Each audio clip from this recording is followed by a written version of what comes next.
I'd now like to introduce our second speaker, Omar Alshogre. Is a business analyst for the Boston Consulting Group and an international speaker based in Sweden. He moved to Sweden 3 years ago from Syria, in part to escape the ongoing conflict there. He is from the town of Al Bayda in Syria, near the city of Benias in the Tartus Governorate. For those unfamiliar with Al Bayda or Benias, they were among the first coastal areas of Syria to demonstrate in 2011 against the government of Bashar al-Assad. If you have heard of them, perhaps it's because of the subsequent massacres committed there by Syrian government forces and allied militias in 2013. Omar was imprisoned in 2012 at the age of 17 and spent 3 years in Syrian prisons, including the notorious Sidnaya prison. When I asked him how I should introduce him, he said that I could introduce him however I wanted, but suggested identifying him as follows.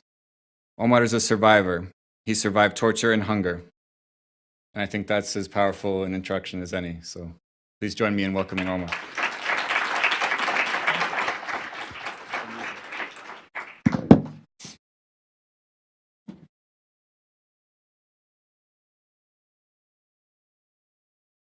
I grew up in a big family, 4 sisters and 4 brothers. We was an army in the school. No one could say anything to me. My brothers, sisters behind me. It was great. My mother was a sailor. My father was an officer. And here we go. Very hard father. I used to be in the nature. I love the birds.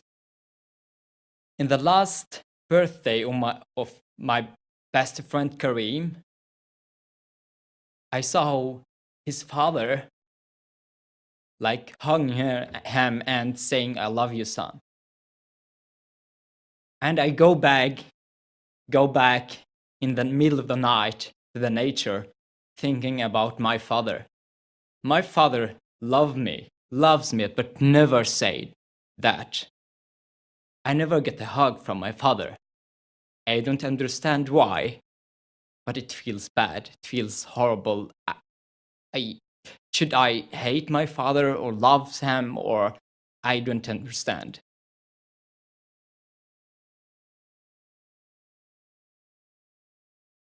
March 18, 2011 was the first demonstration in my city, Banyas. And the first thing I was thinking about was my father. Because I know he don't say I love you because of how they grow up in the army in Syria. You don't have any emotion. You don't say these nice words to anyone. So my revolution started only to have a good father saying, "I love you, Omar." For me, it was the biggest revolution. If I can change this situation and listen, like having a father saying, "I love you," it's gonna be an amazing life. I was so excited about this revolution. I want to change my father.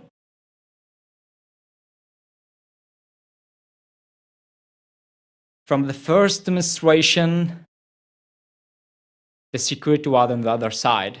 And I was with 30 demonstrators saying what they were saying. I don't know what revolution actually means because I was 15 years old and don't understand what politician means or freedom or dictator or democracy.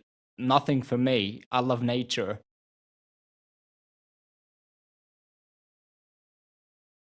So I was with these people saying freedom, freedom, يسقط الأسد, as they said.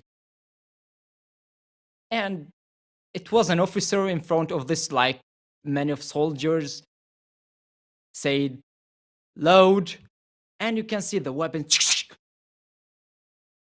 Aim. And my father an officer, so he never shoot me before. So they're not gonna do that. I feel safe. Aim. Shoot. And I don't know what to do, but I saw my friend Karim dying next to me, the blood everywhere, and other people's dying here to the left, to the right. I don't know the left and the right, and just staying in my place. Can't move. People is like just running, trying to find a place to stay in, and I can't move. Just 15 years old, can't think about like the way to survive. And the police come to me and arrested me and put me in prison. I knew before that, or I have learned that if you are in prison, you are one of the bad guys. I can't imagine like prisoner, a good guy.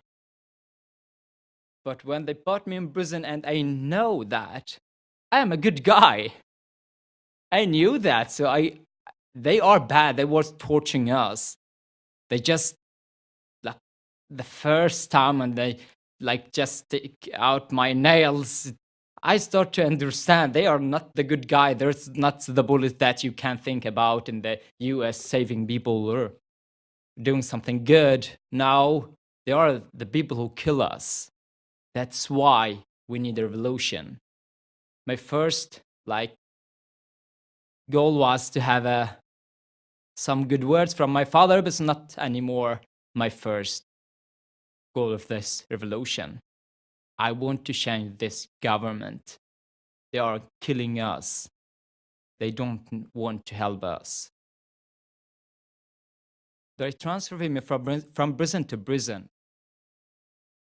And they arrested me 7 different times. The first one when I was 15. The last one when I was 17. The last one was 3 years. 3 years in prison, it's a quite long time. It's not like being in Providence or Brown University.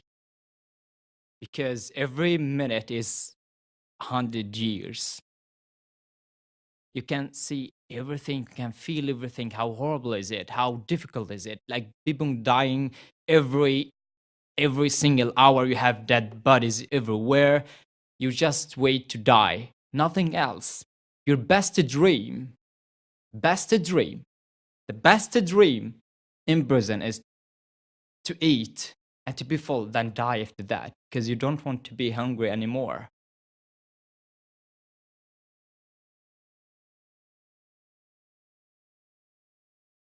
After 2 years in branch 215, they transferred me to Sinai prison.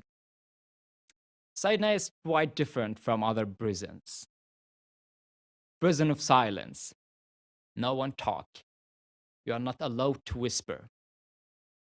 You can't hear any voice. Only the guards shouting and saying some bad words and take out the dead bodies. How many dead bodies do you have today? And the numbers just coming up. 7, 10, 11, 10, 100.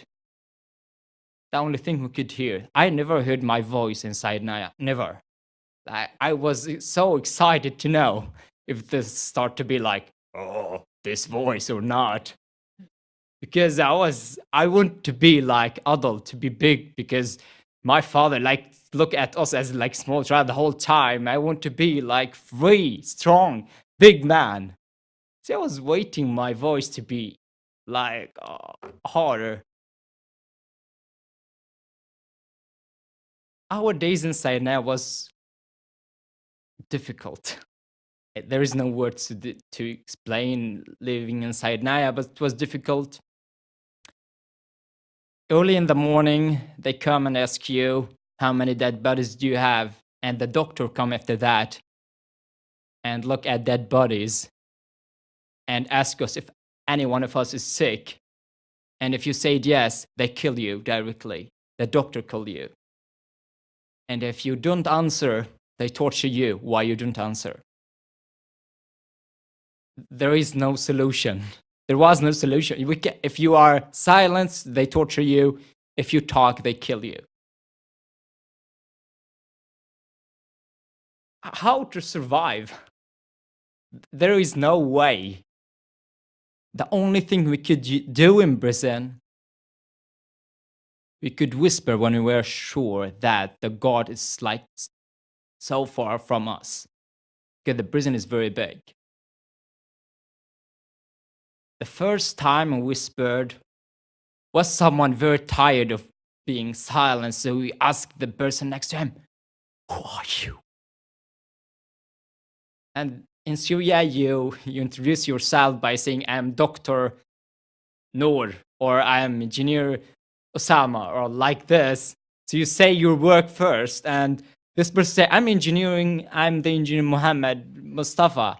And he say, oh, I'm the doctor, for example, Noor Hadi, or the other one is say, I'm the economic and the lawyer, and it's my turn. I am Omar. I was arrested when I was 17, so I didn't have anything to say. I was Omar, but it was enough.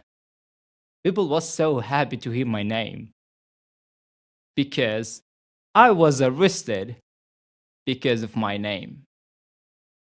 The group who had the power in Syria, what we call Alawis, for 1,300 or 400 years ago, there was a leader who killed a lot of them.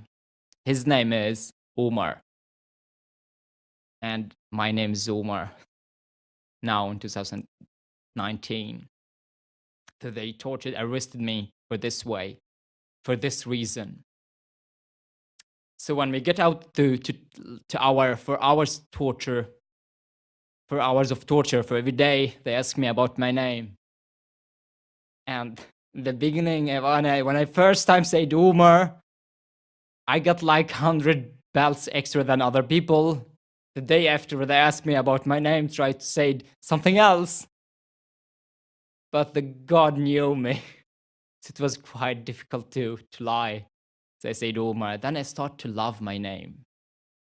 I hated this name in the first time, but I started to love it because I knew that I was right, and they thought that they are bad guys. And every single extra belt I get today, I'm gonna get rewards for in my afterlife, because I had no idea, no thoughts about getting out or surviving prison.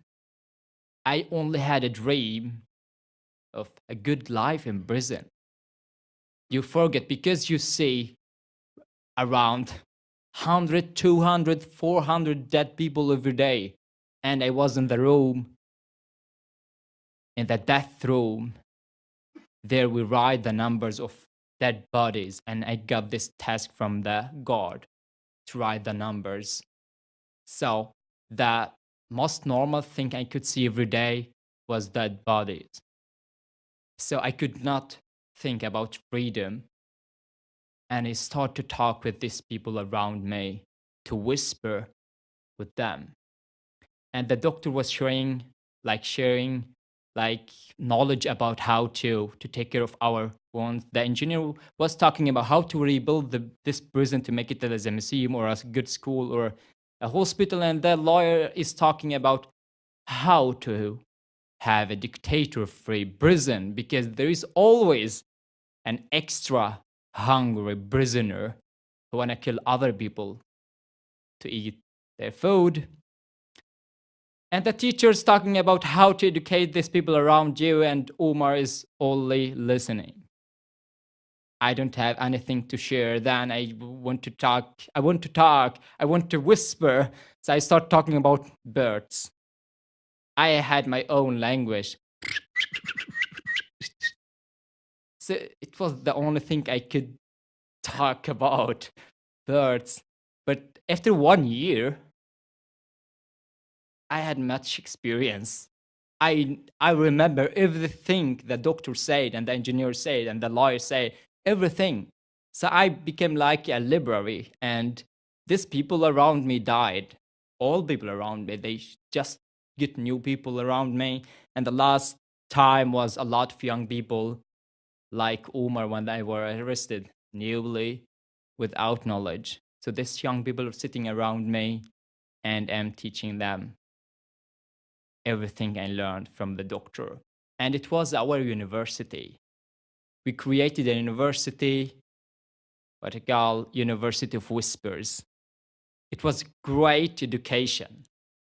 The psychologist was talking about how to be happy under for hours torture, how to be happy in that time.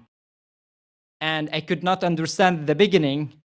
When I start to believe in that, to start to try to count the bells every day, when 1, 2, 3, 4, 5, 6, 7 bells, when I start to be able to count 500 bells per day, I start to believe that I don't care. I lose the feelings. So I don't get hurt of getting bells anymore because it's like years.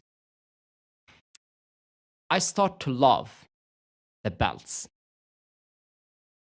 Without torture, all prisoners gonna die. The most important thing in prison was torture, because it was the only hours when we got like space to have some movement in our bodies. We got around 40 centimeters square per person. So you sit like this. You don't have a place and you can't move. You can't do anything. But when they take you to torture you, you go 35 meters, and movement of 35 meters is great. Then they torture you and you move your body. It was very important to have this time, because if you sit down, you are going to die. So I start to understand why torture is very important. We need it. Then after that,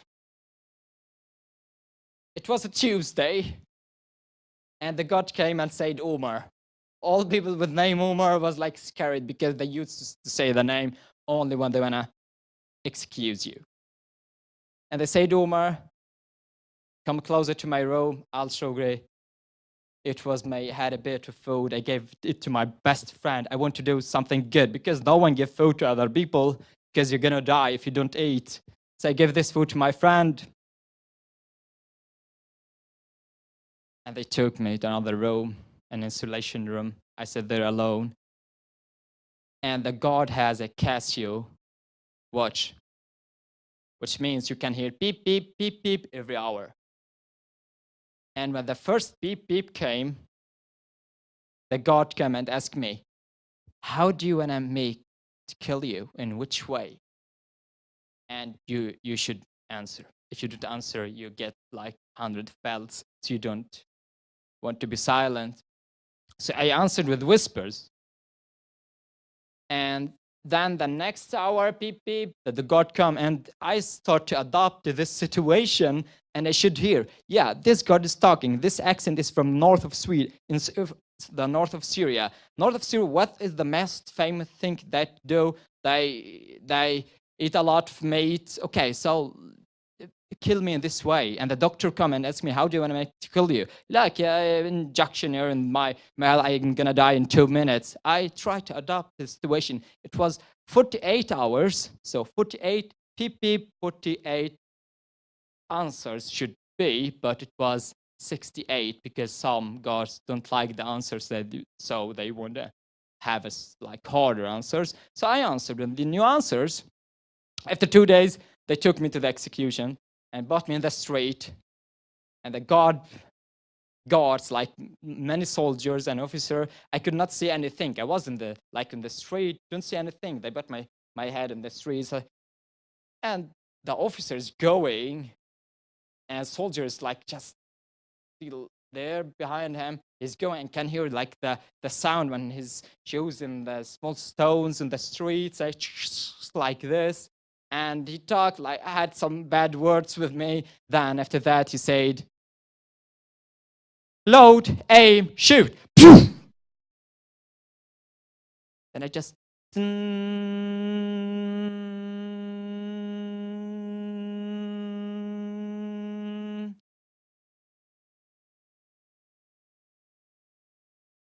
and I start to believe.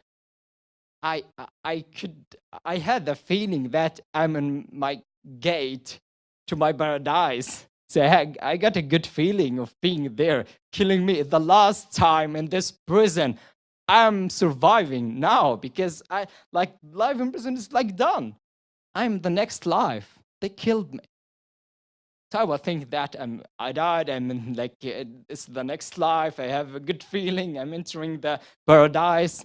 Then after like long time, I don't know how much, but I just moved. So some lights come, and we was under the ground. To never see the sun in 3 years. So when the light come to my eyes, just get pain and like fall down, then wake up again, and it was a tree for the first time, like color, and the first time, and it was a bird, flying like this. It was amazing feeling. I could not understand what happens. Then after that, I just try. Still think I'm in the paradise because everything is beautiful and there is colors. In prison, no colors. And when I first looked down and could see my body, I knew that I could not be in paradise with this body. So I knew that I am still in the first life. And snipers everywhere gonna kill me.